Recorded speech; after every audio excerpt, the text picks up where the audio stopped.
কি মাছ বলো? হ্যাঁ, কি মাছ?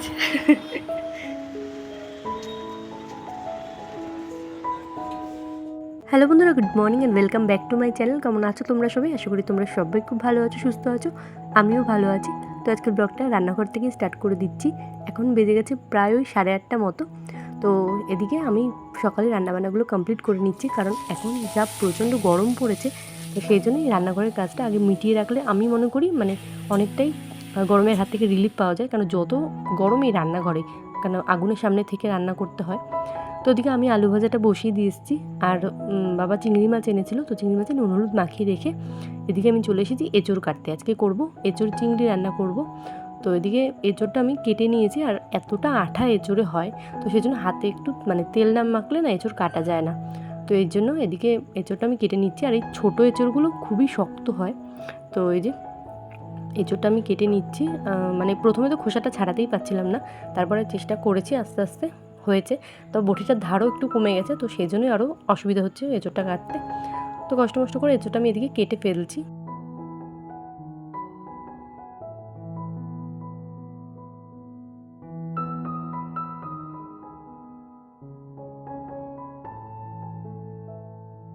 এই কদিনে গরমের পরিমাণটা এতটা বেড়ে গেছে, মানে জল দেওয়া ভাত ছাড়া আর কিছুই খাওয়া যাচ্ছে না। শুধু জল দেওয়া ভাত খেলে মনে হচ্ছে যে না, পান্তা ভাত খাই তাহলে শরীরটা ঠান্ডা থাকবে। তো আমারও অবস্থা সেরকমই হয়েছে। সকালবেলা আলু ভেজে নিয়েছি, এখন পেঁয়াজ লঙ্কা দিয়ে আগে সকালে ভাতটা খেয়ে নেবো, না রান্নাঘরে রান্নাই করা যায় না, মানে শরীরের ভেতরে একটা অস্বস্তি লাগে। তো পান্তা ভাতটা খেলে কী হয়, মানে শরীরও ভালো থাকে, ঠান্ডাও থাকে বডিটা। তো সে যাই হোক, ওদিকে আমি পান্তা ভাত মাকে দিয়ে চলে এসেছি, আমিও খেয়েছি। এদিকে আমি এঁচোড়টা কেটে নিয়েছি। তো এঁচোড়ে মানে এই এঁচোড়টা না বীজ হয়নি কোনো, তো একদমই ছোটো ছোটো করে কেটে আমি একটু প্রেশারে সিটি দিয়ে নেব, তাতে এঁচোড়টা গলে যাবে, আর মানে মশলাগুলো ভালো মতো ঢুকবে। আর যদি সেদ্ধ না করে নিই তাহলে মশলা ঢুকবে না। এঁচোড়টার রেসিপিটা হচ্ছে তোমাদের সাথে শেয়ার করব, তো সেই জন্য এত কিছু বলছি। তো সে যাই হোক, এদিকে আমি এখন চিংড়ি মাছটা ভাজতে বসিয়ে দিয়েছি। এখন তাও অনেকটা বেলা হয়ে গেছে, অনেকটা বেলা কি আমি এঁচোড় কাটতে কাটতে তারপরে বাদবাকি যেগুলো কাজ করেছি। তো আমি চেষ্টা করছি যে আগে যেন রান্নাটা আমি করে ফেলতে পারি। দেরি করে রান্না করে সেই 2-2-2:30টার সময় রান্নাঘর থেকে বেরোলে না আর কিছু থাকে না শরীরে। খাবি মাছ? ফোনটা দাও। এটা কি মাছ বলতো? কি মাছ বলো? হ্যাঁ, কি মাছ? কি মাছ দেখি, কটা দিয়েছি? দুটো? চোখে কি লেগেছে? জল? ঘা? না না, এটা তো মুড়োটা মাছের। যা, পুরো ঢুকিয়ে দিলি, হয়ে গেছে। ফোন ফোন না, হাত ধোয়া, হাত ধোয়া, আসো আসো, হাত ধোবা। কি গান গানটা কর, একটু গানটা কর।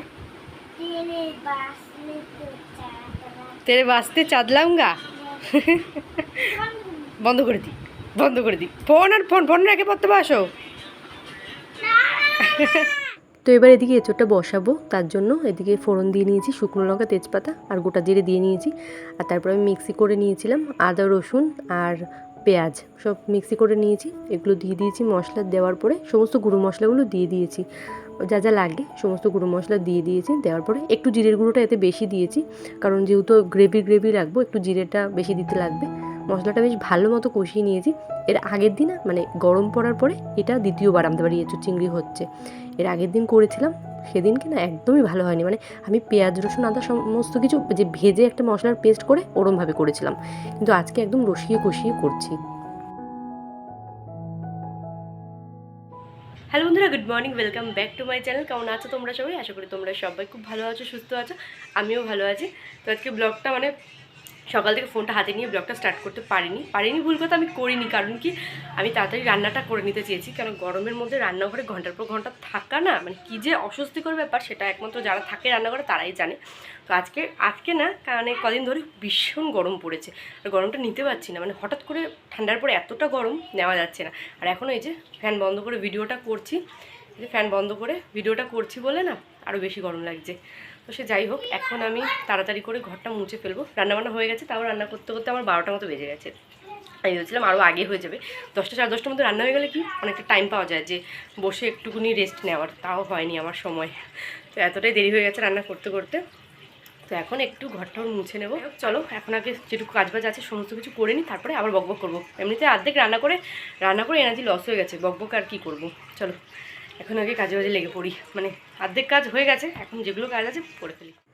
ভেবেছিলাম যে স্নান করার আগে ফেস প্যাকটা দেবো, কিন্তু স্নান করার আগের মুহূর্তটা আমার যা অবস্থা হয়েছিল, সমস্ত কিছু কাজবাজ করে ঘরটারও মুছে ফেলেছি, সেগুলো আর কোনো কিছুই মানে আমি ভিডিও করিনি, কারণ সেই এনার্জিটাই ছিল না রান্না করার পরে। একেবারে স্নান টান করে নিয়েছি, এখন ফেস প্যাকটা লাগাতে বসেছি। কারণ স্নান করার আগে যদি ফেস প্যাকটা লাগাতাম, ঘাম দিয়েই, এখনও ঘামছি আমি, তার আগে যদি লাগাতাম ঘাম দিয়েই পুরো ফেস প্যাকটা মানে বসতো না ঠিক মতো।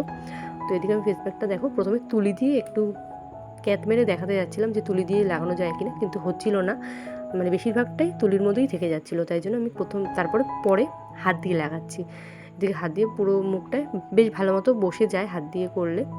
আর এই যে পুরো মুখটার মধ্যে ভালো মতো লাগিয়ে নেবো। আর কপালের দিকটা ঘাম হয়েছে বলে না কিছুতেই লাগছিল না, তারপরে ঘামটা মুছে নিয়ে পুরো মুখটায় লাগিয়েছি।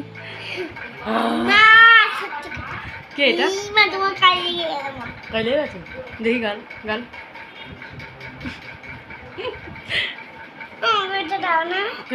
এই ফেস প্যাকটা লাগিয়ে আমি ভীষণ ভয়ে আছি যে মুখটা তোলার পরে কি অবস্থা হবে, মুখে কোনো র্যাশ বেরোবে কি না, মানে এই নিয়ে আমি সেকেন্ড টাইম দিলাম ফেস প্যাক, তাই জন্য একটুখানি টেনশানে আছে যে কি হবে না হবে।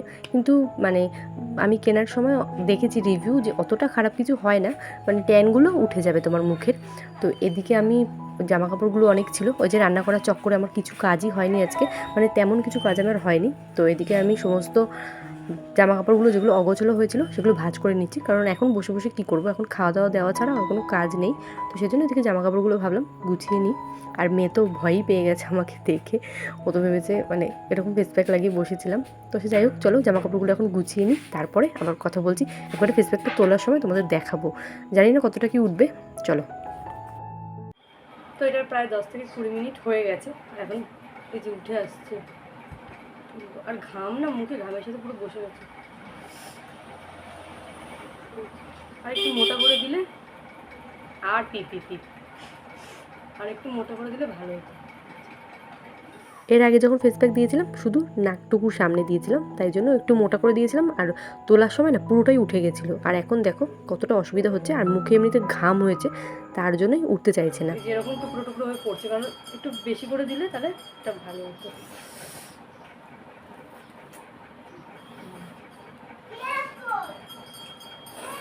কতটা সাদা হয়ে গেছে, মানে কতটা ইসে উঠে গেছে স্কিন থেকে, যেগুলো ব্ল্যাক ইসে ছিল। তো এই যে মাস্কটা তুলে ফেলেছি, আর মাস্কটা তোলার পরে মুখটা অনেক কিছু ওঠেনি, এই যে এরকম চুলের মধ্যে লেগে গেছে। আর কি বলতো প্রচণ্ড ঘাম হচ্ছে, তো সেই জন্যই না মাস্কটা পুরো একদম আটকে ছিল, তো সেই জন্যই ঘামের জন্য মানে এরকম ডলে তুলতে হয়েছে।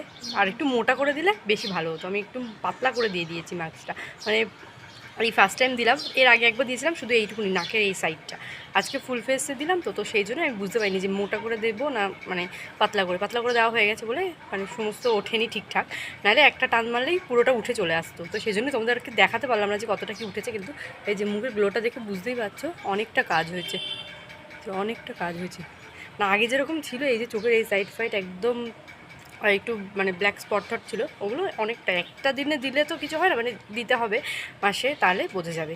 তা অনেকটা রিমুভ হয়েছে এই যে মুখটা। আর এখন এই চুলটা চুলটা খুলে শুকাতে হবে। আমি স্নান করে চুলটা বেঁধেই মাস্কটা লাগিয়েছি, আর প্রচণ্ড গরম সমানে ঘামছি।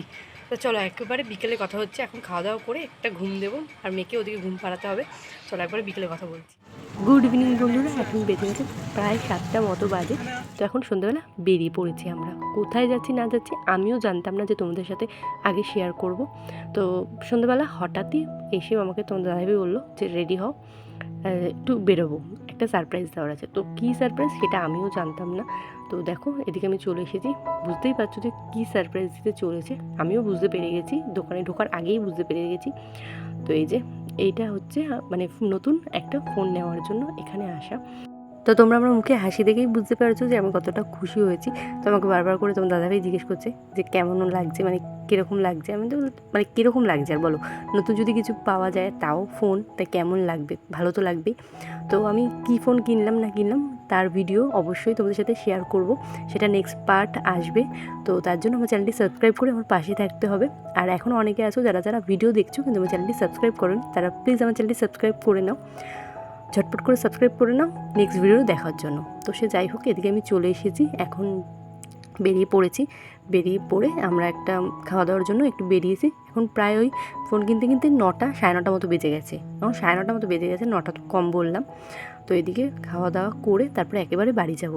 বাড়ি গিয়ে আর এখন জানি না ভিডিও করতে পারবো কি না, তাই জন্য ভিডিওটা আমি এখানেই এন্ড করে দিচ্ছি। আজকের ভিডিওতে যদি কিছু ভালো লেগে থাকে তো প্লিজ একটা লাইক করো, কমেন্ট করো, আর অবশ্যই এখনও যারা যারা চ্যানেলটি সাবস্ক্রাইব করোনি তার প্লিজ চ্যানেলটি সাবস্ক্রাইব করে নাও। আর তোমরা অনেকে ভিডিও দেখছো, একটাও কমেন্ট করছো না, প্লিজ একটু কমেন্ট করে জানাও যে তোমাদের ভিডিওগুলো কেমন লাগছে। সবাই খুব ভালো থেকো, সুস্থ থেকো, টাটা।